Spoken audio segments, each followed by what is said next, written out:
maybe in this age, there'll be real big changes, cultural changes. Because if we don't have cultural changes, we won't survive. You know, climate change is a requirement for cultural change, because the way we live today simply won't continue. And you might say also the inequity, the extraordinary inequity in the world, which has gotten more and more extreme throughout the industrial age, the concentration of wealth.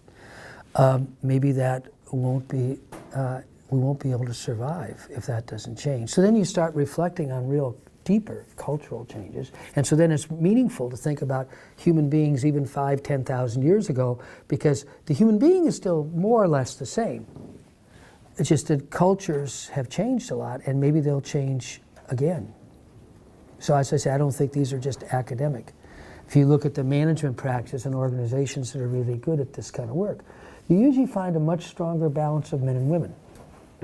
Because again, very much like those old Iroquois tribes, the women will tend to ask different questions. They tend to have a little more of a relational orientation. They're good at building networks, for example, and often good at kind of really asking questions about long term.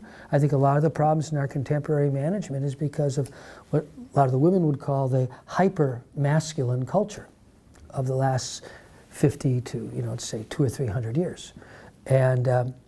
And where you see real new organization cultures emerging, very often you see a different balance of men and women.